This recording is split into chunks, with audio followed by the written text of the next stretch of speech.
Hello, everyone. Aloha. I'm Patricia Buchhalter. And I'm so happy to be here today with these two incredible instructors of self-identity through Ho'oponopono, 𝗤𝗏 𝗏𝗏 and Linda Sunrise Tunatov. We are here to share something truly special with you. That is the upcoming class of May 17th and 18th. Where you will have the opportunity to experience the profound transformation that Ho'oponopono brings into our lives. For me, discovering self-identity through Ho'oponopono was life-changing. It gave me a way to find peace, clarity, and balance in my daily life, in my relationships, and even in my work as a meditation teacher and a Bach flower therapist. It's not just a practice, it's a way of living from zero, of letting go and allowing God, divinity, to guide us. So let's dive in. Jean, Linda, thank you so much for being here. I would love to, for our audience, to get to know you better. So, Jean, could you share a little bit about yourself and how you came to practice self-identity through Ho'oponopono? Okay, all right. Thank you so much, Patricia. Aloha to everyone. I'm 𝗤𝗏 𝗏𝗏, and I live in Honolulu, Hawaii. And I first learned Ho'oponopono when I was living on the island of Maui. And this was back in 1982. And before Ho'oponopono, I believed in nothing. You were born and you died, and that's it. I used to think that my husband used to read all these books on spirituality and afterlife and karma, and I used to think that he was kind of crazy, yeah. But for whatever reason, one day, 𝗤𝗏𝗏𝗧𝗏𝗏 came to Maui and she did a lecture, and there was a huge picture of her in the Maui news, and she talked about these things like repentance, forgiveness, and transmutation. And I had never heard the word transmutation before.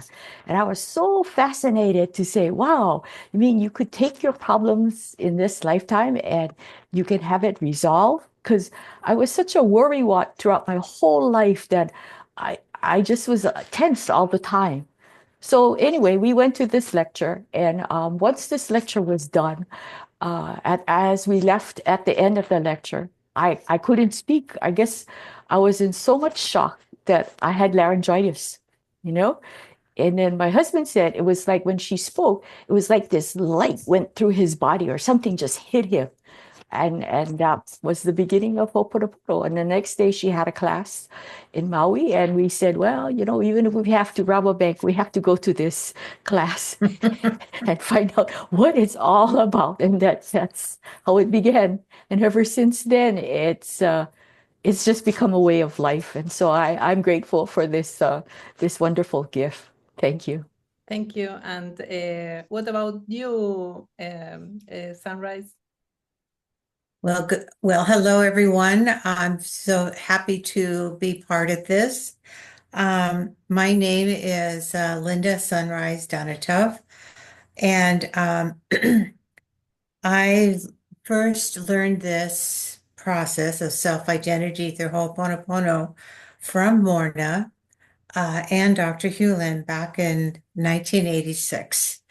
I was taking classes in Philadelphia at that time. And I had heard about 𝗤𝗏𝗏 a few years earlier, and I just knew that something spoke to me, and I knew that this woman had something that I needed to hear. And it just took me a while to get there. It took me a few years, but the point was I did. And in learning self-identity through Ho'oponopono, for me at that time, I lived in another state because I had just moved to take a new job. So it would mean driving at least 3 hours to go to a class, but it was like it was not an issue. It was just something I was meant to do, and I did it. And this was a period of time when Morna was essentially presenting a number of classes there in Philadelphia. So I had the benefit of really spending a lot of time with her. And so, and this basically gave me a new approach to my life. So you've heard that it can be life-changing. I would say that it was my response or my reaction to my life is what changed. And I've been doing this now almost 40 years. I don't consider myself an expert. I consider myself still a student. I've taken many classes over the years. I've served in different roles. I, I was appointed an instructor back in 1992. I also served as a state coordinator and served in various functions throughout the years. To me, that wasn't what was so important, but what's important about is that it offered me opportunities to apply this process to my daily experiences of life. In every aspect of my life, I essentially now clean with everything because I don't really, what you learn is that you don't really know what's going on. You just have this opportunity to apply this process and to, we use the word clean, or not. It's always a choice. And I just know that a lot of things, I just can't imagine my life without it. I know that in terms of things that I noticed about myself, I don't get angry like I used to. I mean, there are times I get annoyed. I won't say that, but not the anger that I would experience prior to using this process.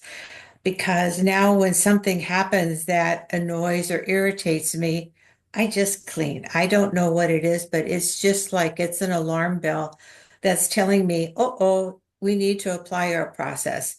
And so I've been doing that. And so I apply this to myself first, always, to where I live, to my family members, my friends, other loved ones, my work situations. I'm now retired. So uh, I guess I could sit around and think about it more, but it gives me more opportunity to do the cleaning. And this is just, it's an awesome process. And I know that Morna would frequently say that the self-identity, the Ho'oponopono process is easy to do, but it's hard to get to. And the reason it's hard to get to is that we stand in the way through our thinking and our emotions. But all we have to do is just apply the process and the cleaning is initiated. It is powerful in its simplicity. And I guess, as they say, the proof is in the practice and in the results. Thank you. Thank you. That was very nice. We all have a unique journey with Ho'oponopono. And what has been the most powerful or surprising experience you have had with this practice? Jean, do you have any experience to share? Yes, thank you very much. I guess, the most impactful experience for me was about 2 years ago. And this is just goes to show you that, no matter, it doesn't matter how long you've been practicing it, things in life happen. Yeah. And it is, I guess it's like, well, what do you do? So anyway, 2 years ago, I was going to go visit my neighbors who had given birth to a new baby, right? So I was going to go over and say hello and take her a gift. So I go across the street to my neighbor's house, and she has these two pit bull dogs. And these are dogs that I probably have known for over 20 years. And I pet them and they're friendly. But for whatever reason, on this day that I went over, uh, this dog, as I was starting to talk to my neighbor, just came out and started to attack me. So, and this dog is he's about like 80 to 90 pounds. And if he jumps up on his feet, he's taller than I am, you know? And in this midst of this dog coming towards me, I was just so surprised that I didn't feel panic. Like I was like totally like at peace. And the only thought that came to me that kept repeating over and over again was that it's not the dog. It's not the dog. And I was like, huh? Because, like everybody naturally thinks, what is the matter with this dog? Right? But no, so whatever I did, I just automatically started cleaning, and I could just feel myself go automatically into like a squat stance, and I felt like it was something that I had learned to do from exercising and whatever. And then eventually, the dog couldn't push me over, although the dog was biting me and all over the different parts of my body, and I was dripping blood. I I had no sense of fear, which was to me was really strange. And the whole time, the thought just saying, "It's not the dog. It's not the dog." So eventually, I knew I had to get my hand out of this dog's mouth, but my neighbor came and took the dog, away, and then I just kindly said, "Well, I guess I have to go to emergency," you know. And so it's an interesting thing. And then I went and I got myself all stitched up and whatever, you know. And then later on, my neighbor, the husband had come to me and said, he had a video camera in the garage. So he went back and he looked at what happened, and he, was apologizing for what happened. And he said, he said, "How were you so calm and peaceful through all of it?" He said he was just so surprised to see me in this calm state. And I said, "Well, I don't know," And then everybody kept telling me, "Well, are you going to report this? Are you going to kill the dog?" And I said, "No." I said, it's fine. And so in passing, after this incident, after about a couple of days or weeks, the neighbor, she comes to me and she says, "Oh, I'm so sorry for this incident." But she says, the interesting thing is, she says, my relatives all said to me, "Wow, you look like 10 years younger. What happened to you?" And she said, as a result of this whatever incident, she said, it just feels like something just came off of her, something lifted off of her, and she became, you know, just alive again. Very interesting. And then her baby used to like scream at night, and all of a sudden the screaming stopped. And so I just kept cleaning and cleaning. And then a few weeks later, one day I came home, so I was driving and I backed up my car into the garage. And then I can see the dog from across the street, and he comes to the fence. So I said to him mentally, I said, "Oh, I'm so sorry. I'm so sorry for what was going on in me that caused you to attack me, And then mentally I could hear the dog say, he said, "No." He said, "No, thank you." He said, "I was full of entities. Our house and property were full of entities. So thank you." And so,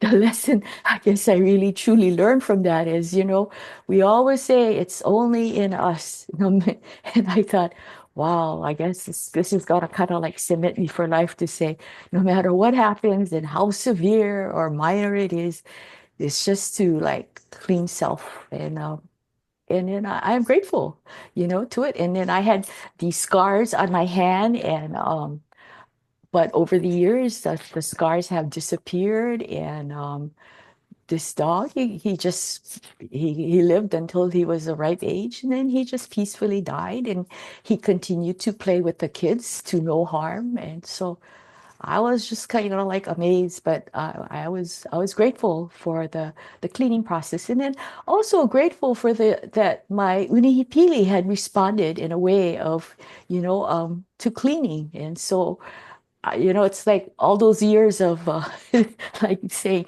clean self, clean self, clean self, and that's the bottom line. So I am grateful. Thank you.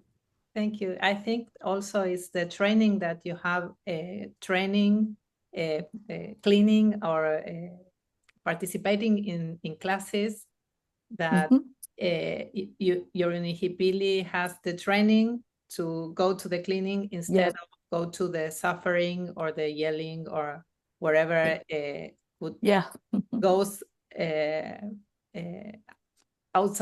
outside of you in that case, in that moment. Yes. And what about you, Sunrise? Well, there are so many.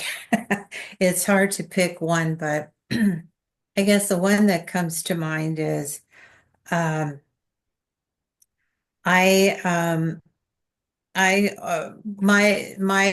career was working in colleges and universities in the medical area, and the job I had with one medical school came to an end, so I was basically laid off, and so as I needed to find another job, so I had started looking, and what was, as I realize now, what the way I had structured my search process is looking for, I really did feel that I would be leaving the city that I was living in at the time. As I cleaned with this, my feeling was I'd be going someplace else, but I didn't know where.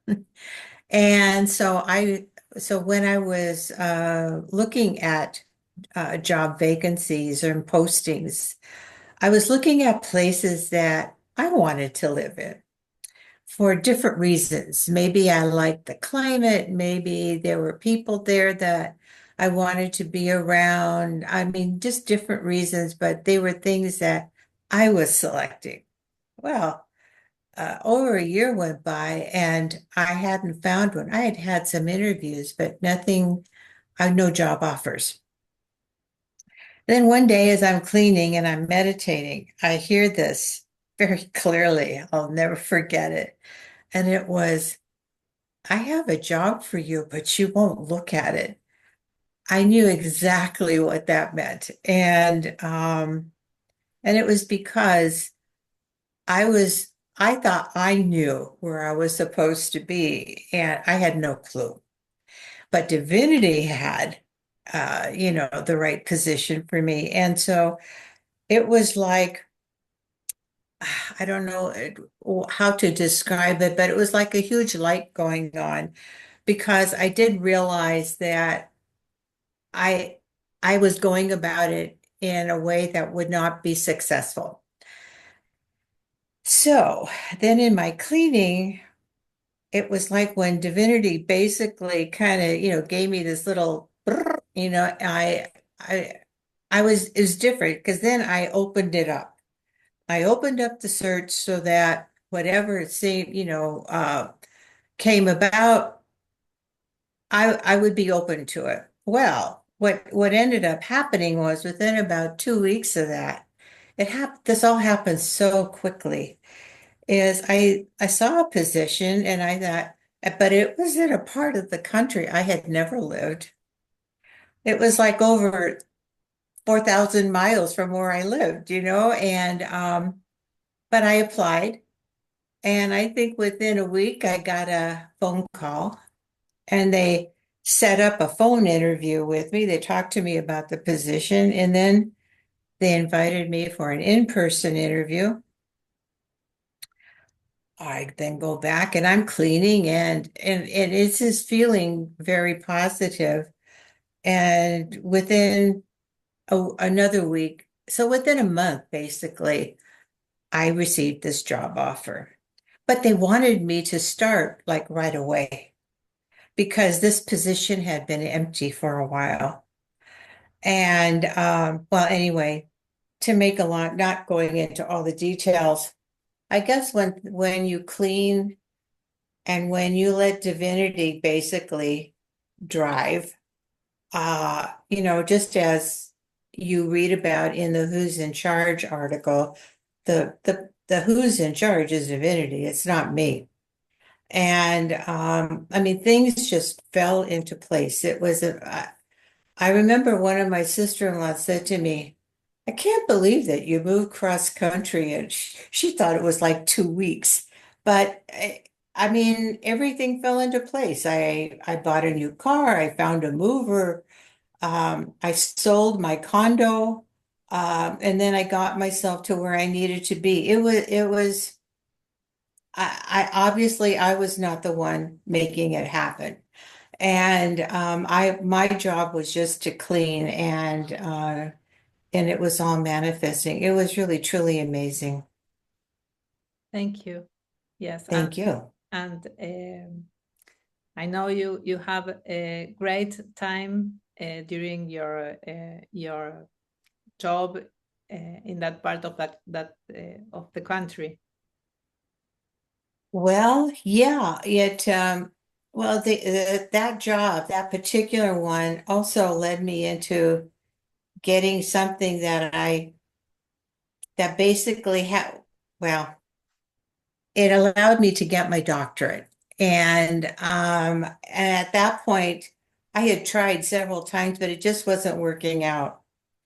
And but it did there. And when I meditated, and what I heard was that we all have our own individual blueprints. And mine did not allow for me to get a doctorate. It just wasn't in my blueprint. But through the cleaning, things change. You know, as we're working on these memories that are in our subconscious, you know, things open for us. And basically it placed me on a different path, and I was able to get my doctorate, which is only important maybe in the world of academia, but you know, it did. And all I can say is that it felt like there was movement in it. Whereas before, it seems like I was always struggling with something, or something would happen to interrupt the process. That did not happen with this. And so what you learn is that things happen for a reason.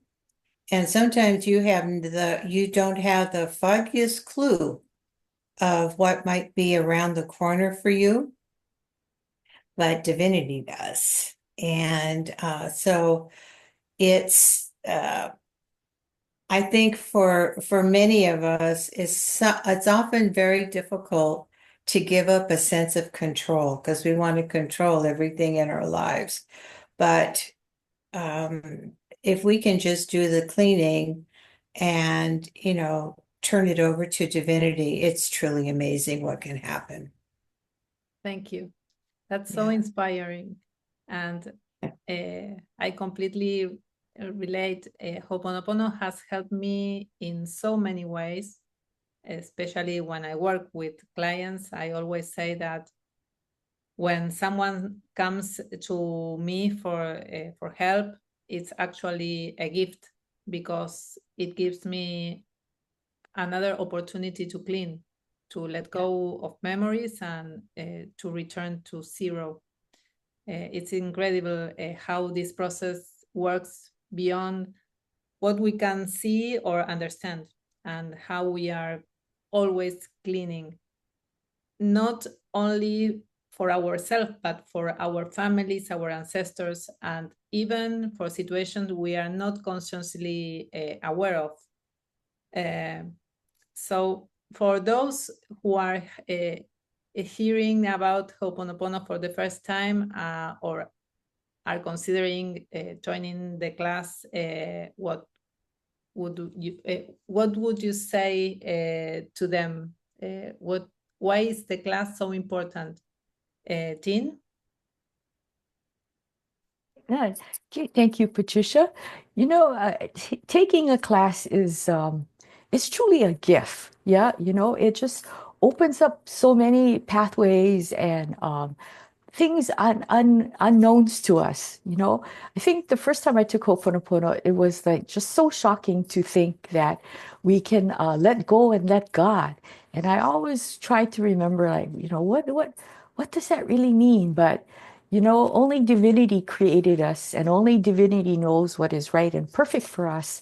And so, in learning this process, it's truly that's all it's about. You know, it's simply uh, the opportunities that, as problems come up, is simply opportunities for us to remove those blocks so we can find our pathways. And I guess the thing that I remember the most about, I guess, Ho'oponopono is that, you know, in life, you know, there are times we screw up and we have regrets. But in doing the process, you know, we can work with clearing the regrets. And also, you know, we always say, you know, if you screw up, and well, you got to get a second chance. But in Ho'oponopono, the chances are infinite. Right? You can have a second, a third, a fourth, endless number of opportunities to make it right. And so, to me, that's the value of learning the basics of Ho'oponopono, is that, you know, you always have a chance to make it right, and that life is not hopeless. Though sometimes you get so depressed or you're so down out, like there's nothing we can do, or I don't know what to do. Keep cleaning, and just wonderful gifts of whatever is meant for you in the divine time and perfect place, as like Linda was explaining, will come, and life will begin to flow. So, so I guess it's like in the midst of chaos, clean.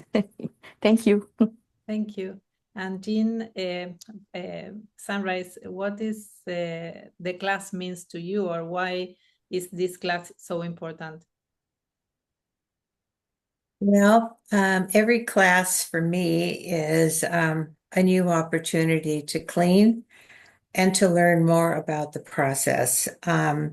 Even though over these many, many decades, I guess, as I said, nearly 40 years now, I've been to many classes, and the process hasn't changed. What has changed is me. And in terms of, you know, what the cleaning has enabled me then to experience. And what I found, and I realized this, oh gosh, it was some time ago, maybe 10 years or more, that I could go to a class. What I found was that I would go to a class and I'd be learning these processes that, you know, I'd heard about many, many times. But it was like sometimes I found that I would hear something that I hadn't heard before.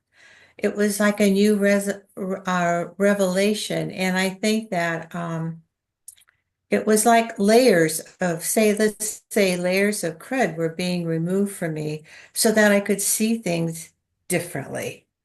And maybe I could see them more clearly, but I could say it was different. And so it really gave me a sense of awe about this. You know, people often ask me to explain the process. Yeah, I can't.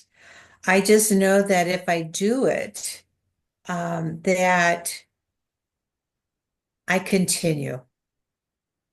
And what I continue doing is just cleaning. And I know that once I heard a friend say to me, well, I just clean with the things I don't like. And I'm thinking, well, I guess that's one way of approaching it. At least for me, what I found is that I don't really know what things are. I just know that things are showing up in my life, these experiences.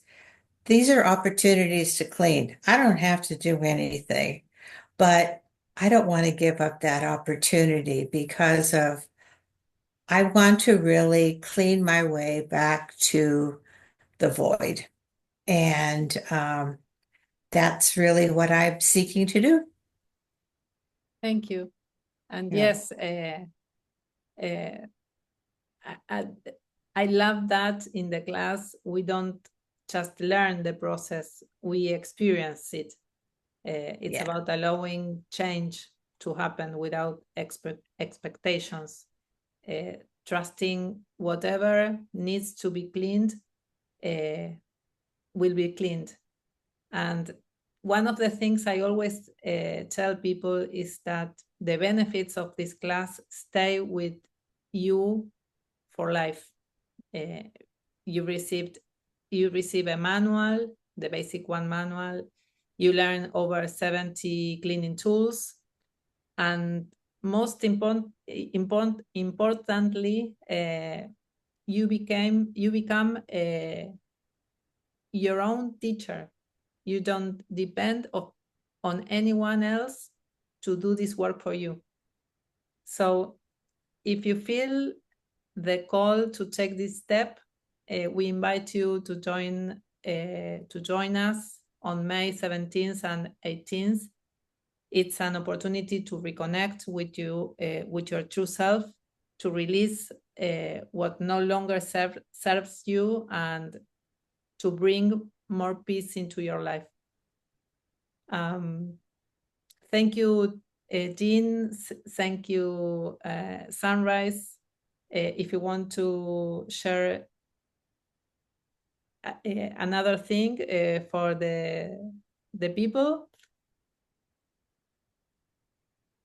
I think I would just say, really, I think everyone, you just encapsulated it in what you just stated the last few minutes. You just caught the essence of this process and the dynamics of it. And it really is about cleaning without expectation.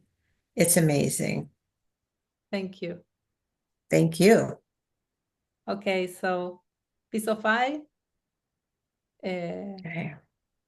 We are going to close this. I don't know how to say this. This interview, this this conversation with my two friends, Jean and Sunrise, with a piece of I that with this is the closing prayer, so we can all be in zero. Thank you. Thank you. The peace of I. Peace be with you, all my peace, the peace that is I, the peace that is I am, the peace for always, now and forever and evermore. My peace I give to you, my peace I leave with you. Not the world's peace, but only my peace, the peace of I. Thank you. La paz del yo. La paz esté contigo, toda mi paz. Esa paz que es el yo, la paz que yo soy. La paz para siempre, ahora y por siempre jamás. Mi paz yo te doy a ti, mi paz yo dejo contigo. No la paz del mundo, solo mi paz, la paz del yo. Right. In Hawaiian, kamalahia o ka'i, o kamalahia no me oi, ku'umalahia a paloa. Kamalahia o ka'i, o wā no kamalahia. Kamalahia no wa a pau, no ke ia, wā a mau loa aku. Ha'awi aku wau ku'umalahia I oi, wahu aku wau ku'umalahia me oi.